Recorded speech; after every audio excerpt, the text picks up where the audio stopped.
Good evening, citizens. Can you feel that in the air, howling in the winds? It's fortune. The wind's fortune, you could say. Now, these winds are many-fold, and a variety of different opportunities have arisen in the recent days.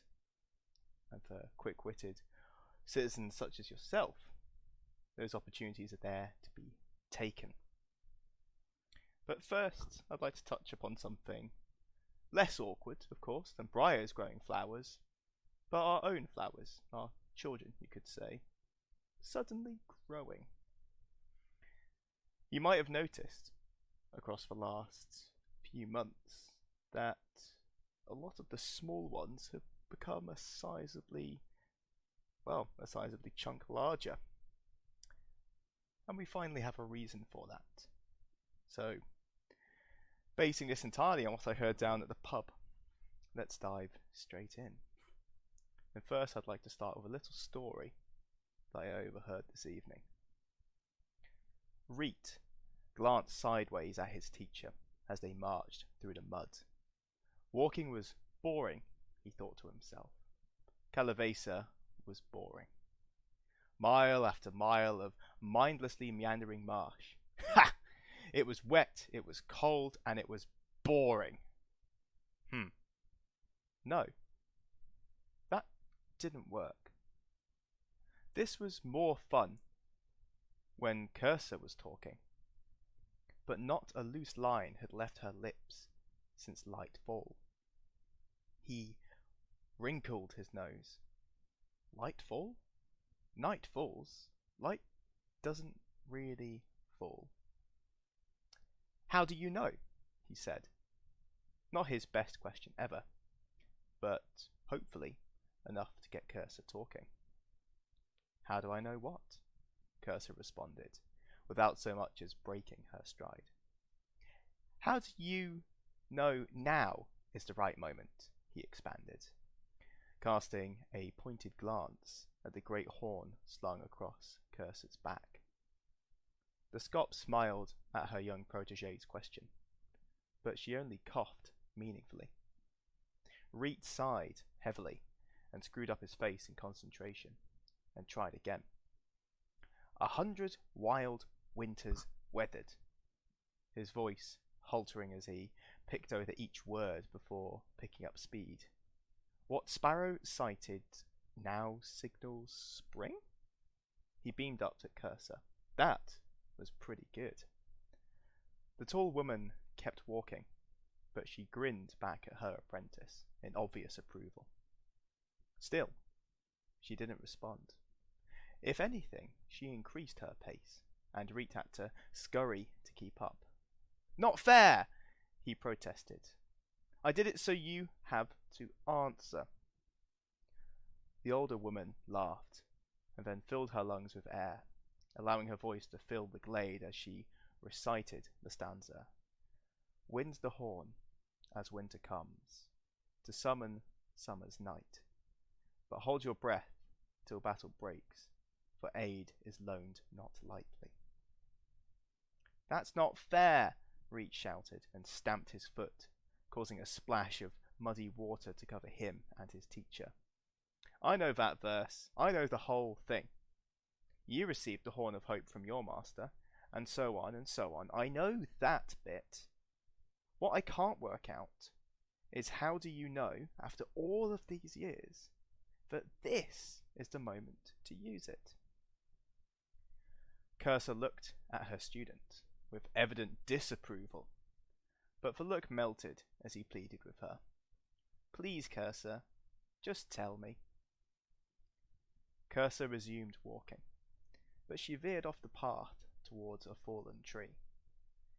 Sweeping her cloak wide over the rough bark, she sat down and indicated for Reet to sit next to her.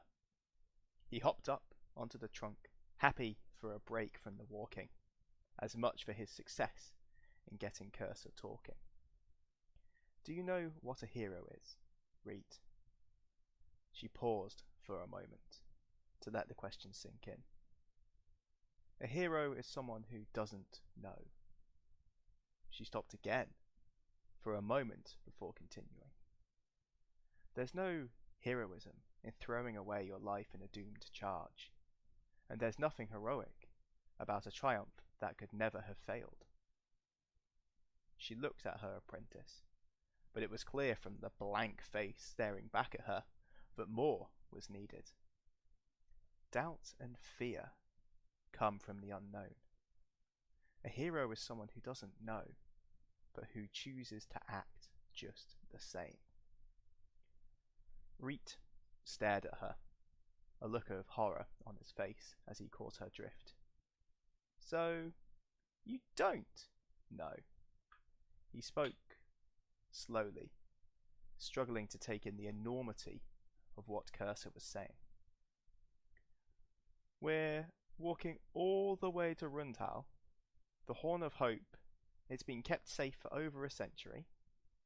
You've decided now is the time to use it, but you don't know? How could I know, Reet?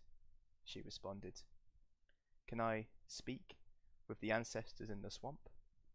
Will a mystic give me the answer? She asked rhetorically.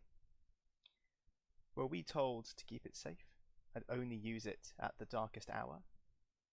Well, the orcs have Skarsund, and the Jotun have the ice flows. Wintermark is half what it once was. That seems pretty dark to me. But how would anyone actually know if this was the moment that was foretold? We can only know for sure that we should have used it after the war is lost and we're all slain. Do you want me to wait until then? Reet wrinkled up his nose once more, trying to take it all in. It made sense when Cursor said it like that, but still, it seemed like a pretty terrifying decision to make. Cursor pushed the young lad off the fallen tree and stepped down into the shallow water. Now, no more stops till we stand at Rundhal, and no more wasted words. Not till the final feast is fed. Reet grimaced, but Cursor only laughed. What else makes a hero, Reet? She demanded of her student. Practice, he responded glumly. Hours and hours and hours of practice. That's right, the Scop exclaimed. It's 2 more hours to Rundhal, and you can talk as much as you like all the way there, provided everything you say is in verse. Now, you must forgive me. The tale was tall and long, and I highly doubt, well, the Thorn I was talking to at the bar was entirely coherent, but I think I've grasped the essence of it. But for those of us who want to understand the news rather than the stories, Cursor Wordsmith is a Scop from Woodheath in Hanmark. The latest in a long line of Scops, she bears the Horn of Hope, a powerful artifact won from the Knight of the Long Road, sometime in the year 273, year of the Empire. According to legends, the horn could be winded only when Wintermark faced its darkest hour. But if that should be done, then the realm of summer would hear the call and provide heroes to aid the Empire. Cursor and her forebears have guarded the horn for over a century, until the Scop decided that now was the moment to draw upon its power. Accompanied only by her apprentice, she travelled to Rundhal in Calavesa to discuss the matter with the mystics there. There she found a coven of summer magicians willing to perform a powerful ritual to magnify the horn's effect. At the height of the summer solstice, they performed the ritual together, and at its conclusion, Cursor winded the great horn. According to onlookers, it gave forth a single note so loud that the horn shattered in her hand. And then? Nothing. No summer heroes marched forth from the Regio. Days turned into weeks and then to months. And still, there was no sign of any aid issuing forth from the summer realm to help the Empire. Most people eventually concluded that Cursor must have chosen the time unwisely, and the Horn's magic had failed as a result. Only when everyone had completely stopped looking did a response come, and it was not where people had looked for it. While most of the Empire's attention is on the peculiar fog, and more on that another time, there is a second, strange effect that slowly permeates the land. A number of young people, almost invariably those under 16, who have yet to come of age, have evidenced very noticeable growth spurts. The effects vary wildly, but in all cases they share one key detail in common. The child experiences a burst of energy and growth that lasts around a month, at the end of which they have physically aged between 1 and 3 years. Now, these spurts are clearly supernatural in nature. Every well-designed divination reveals similar information, that each child is experiencing a coming of age due to a sudden burst of summer magic. There is nothing particularly harmful about the magic, rather it seems to encourage each child to grow swiftly towards their full potential. The children are simply blossoming with the aid of some powerful but subtle summer magic. The changes are not merely physical. Those experiencing them show the same mental and emotional development as they do physical development.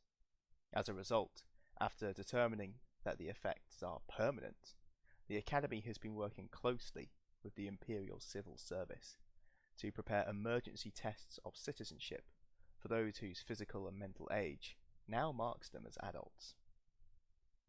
The Academy are far from the only people who are interested in this strange summer magic. A highborn chapter named the Seers of the Barren Tree are happy to acknowledge that a winter marker may have provoked the effect, but they believe that something much more profound is happening, and they have a way to prove it. Likewise, many others are taking a keen interest in what this development might portend. The Seers of the Barren Tree were founded allegedly in Woodbury in the year 317, year of the Empire, by a charismatic preacher called John the Watcher. John was a scholar who came to Highgarde to study and catalogue past life visions. He was inspired to found the Seers of the Barren Tree, and after studying the life of Tarsus of Cassinia. As a young man, Tarsus managed to secure a dose of true Liao. Although the details of how he came by the Lao are lost, the vision was extraordinary, with Tarsus discovering that he was the reincarnation of a legendary Wintermark hero, named Marjatta of the Three Spears, a contemporary of Empress Rothschild. Stories of Marjatta's life paint her as a larger-than-life figure who achieved many remarkable deeds, including the destruction of the Crimson Artok in the mountains above Semasuak, the defeat of Agromant's terrible champion Yedza Toothhunger in the forests of Hycinia, and also serving as field marshal during the Battle of the Golden Groves, a key engagement during the conquest of Karsk. This extraordinary revelation created a great deal of expectation. Wonderful things were expected of anyone who was the reincarnation of such a legendary figure. However, like a lot of us, I'm not looking at any of you in particular, but you know who you are. In fact, Tarsus appears to have achieved no notable successes. He remained cloistered in his chapter house in Cassinia, tending to his fruit trees, and never returned to Anvil. While such disappointments are not unknown, John became convinced that there was a reason for this particular failure. He believed that this great heroine had been reborn too early. The chapter house at Woodbury was based on John's teachings that the greatest heroes of the Empire are usually reborn when the Empire needs them most. Now, this view is not exactly orthodox, but the articulate philosophers of the Barren Tree have always skillfully parried any criticisms on that front. In fact, their engagement with the Synod was so successful that in 343 year of the Empire, one of them was made gatekeeper of wisdom. With some effort, he was able to persuade his fellow gatekeepers to provide the chapter with a dose of true Lao, so that they might test their theory. However, rather than employ the previous Lao immediately, it was instead secured in the chapter house in Woodbury, with the gatekeepers' chapter mates claiming that now was not the right time. It now transpires that this was the moment the seers were waiting for. The seers accept the Horn of Hope as the common explanation for the summer children, but they claim that Kyrsa's ritual only worked because so many great heroes have now been reborn. Few can deny that these are tumultuous times for the Empire, but the seers believe that many of the great imperial heroes of the past 300 years have been reincarnated as a result. In effect, the summer magic only served to highlight a truth that might otherwise have gone unnoticed for many, many years.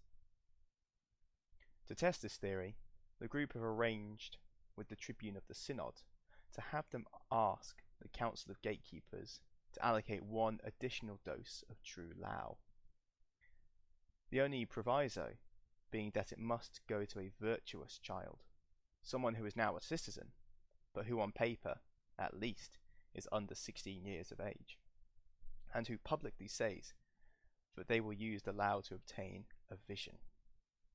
Their hope is that the resulting past life vision will provide evidence to support their theory. Now, obviously, the Council of Gatekeepers can choose whether they wish to accede to the seer's request. But the true Lao remains the property of the chapter house until it is gifted to the recipient, who have given strict instructions that it is to be returned to them if a suitable candidate is not chosen. Their expressed hope is that the gatekeepers will find the right individual by liaising with the academy and by speaking with young citizens to question them on their virtue and their ambitions. There is one other note to this tale. Alioi, one of the chief attendants of Phaleron, has taken every opportunity to discuss the summer children with any imperial magician who is available.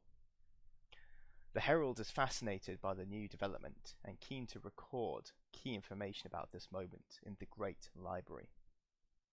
To that end, she has asked any summer child who is able to produce a short written account of themselves, stating who they are and what they think defines them, and crucially, what their future ambitions are. Elioi intends to collate these accounts and store them in the Great Library for future reference. And to make this easier, the herald has arranged for Phaleron to station a small servant at the Imperial Regio throughout the next summit to collect these accounts. Any child who casts Operate Portal at the Imperial Regio, while publicly calling on the power of Phaleron, will draw this herald's attention. If they provide a single ingot of Welt silver, then the herald will collect a single short piece of writing, up to 100 words, and deliver it to the Great Library. Elioi's intention is that the children will use this opportunity to send her a short description describing themselves and their intentions. Elioi has indicated that they will attempt to use the spring equinox to respond to every valid piece of writing that they receive and to thank those who have participated. On the topic of Eternals, there are a few watchful eyes that cast their glares at this sudden and widespread change throughout the Empire. Every Eternal that the magicians of the Empire have spoken with has denied any responsibility, however, for the magic that created the Summer Children. But several of them are clearly intrigued by the possibilities they present, and have made offers of aid to any Summer Child who will publicly pledge to them. After some initial disarray with many different proposals, the magicians of the Empire have managed to agree a common format with all but one of these Eternals. Barien, the Reeve of the Summer Lands, has offered to aid any child artisan who adds a piece of owl jewellery or an owl design to their outfit.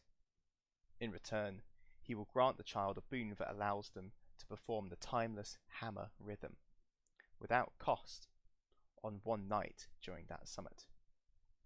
Cathan Kane, the immovable one, has offered a boon to any child who commits to add a symbol of a white bear into their personal heraldry or clothing. The boon will grant the child an additional rank of endurance for the following year. Eleonaris, the Lion of Summer, offers a boon to any child who creates a favour in her colours, red and gold, and pledges to wear it for 1 year. The favour can be as simple as a sash, formed by twisting red and gold fabrics together, or as complex and glorious as the child pleases. In return, her boon will allow them one additional, you could say, burst of heroic ardour for the following year. Jaehaerys, the Lord of the Forest of Arden, has promised a reward for any child who publicly pledges to defeat their rivals without fear or favour, and in return, the Moonsilver Prince will provide that child with an item that will allow them to create a single dose of the Crimson Gate to smooth their path to power. Merode, the Summer Enchanter, has offered his aid to any child who proclaims themselves with a suitably grandiose epithet. Merode himself has many such epithets, such as the Fire Mage, the Lord of Summer Stars, and the Summer Enchanter. But this name should be something the child intends to employ henceforth, as well as something they wish to strive to embody in their magic and in their life. In return, the Fire Mage will enchant the child with noble mien of the Hawk Lords. Calidus, the Prince of the Argent Tontine, offers a reward to any child who will publicly state that their heart is filled with greed. In return, the prince will provide them with their choice of either a single ring, a single crown, or a single throne. However, he stipulates that they must return to the Regia within a year to repay twice the amount given, or else default on their debts to the City of Chains. Wise Rangara, the Ancient One, has offered a boon that can be claimed by any child who agrees to cover their right or left eye with an opaque patch. In return, the Wise One will grant the child a boon that allows them to exchange 2 doses of any common magical herb, such as marrowwort or true vervain, with another common magical herb required to mix the potion once per preparation. The boon will last for a year, until the child first removes their eye patch. If a child chooses to actually pull out an eye, then the ability is permanent until the eye is restored in some fashion. Rather gruesome, even for me. Ossagran, the Cupbearer, has offered a boon to any child who will renounce all violence and dedicate themselves to the healing arts at the Imperial Regio. In return, Willowbraid will grant them a boon that will last for 1 year. And this boon will allow the recipient to cast the spell Heal much more swiftly than usual, and only using a single charge of mana rather than 2.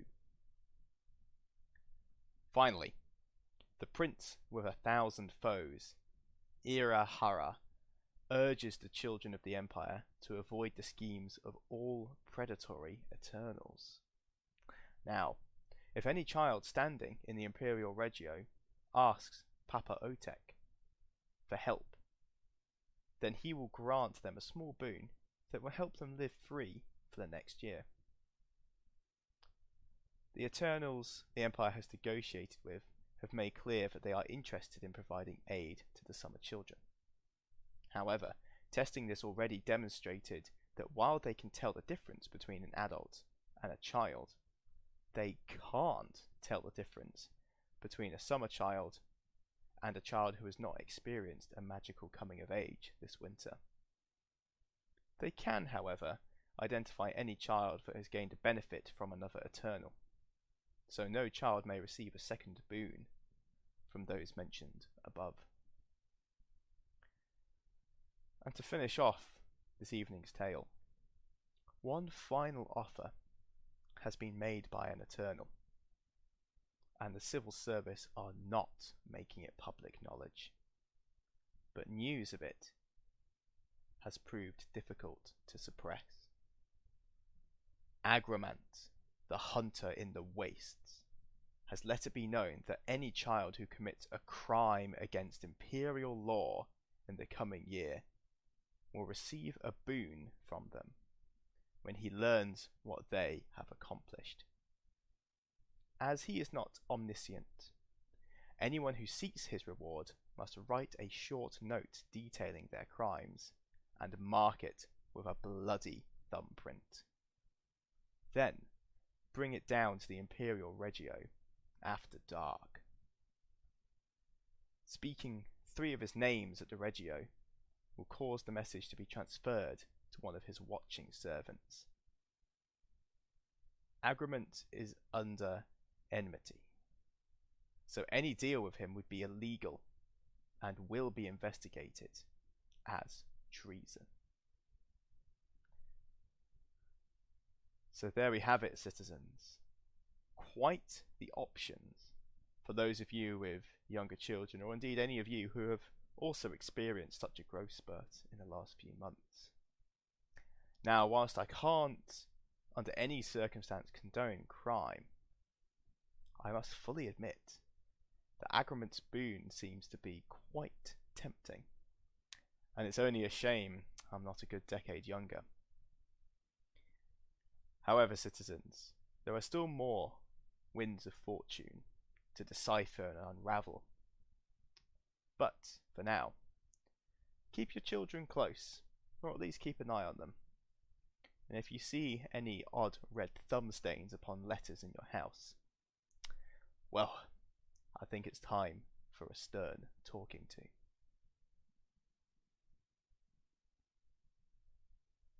Hello everybody, as an out of character note, I've got to say to PD, I love this. That was awesome. This was my first time reading through it, and what a fantastic way of, just a summer boon, the kids have grown up, okay, great. And I hadn't even thought about this until I read this today. Like, congrats to PD for, once again, really good world building. But to have all of these boons as well, to get all of them back in, giving them all of them some side quests, and of course giving them an option to commit crime. Oh my goodness. I cannot wait for E1 this year, and I think this is going to make things especially fun. All the owls and the bears are very cute on costumes, and there's going to be a bunch of kids running around with eye patches, and others with red snaz on their thumbs, whispering quietly at the Regio. I think just watching the Regio for an hour on one of the evenings would probably yield some fantastic stories. And if any of these kids do pull off some despicable crime, not encouraging that, we might see them in court. And since they're full-blooded citizens, they, are first the full might of the law. So I think there's going to be some very exciting events coming up, and again, I cannot wait to go. So yeah, hope you enjoyed this episode, and I'll catch you next time.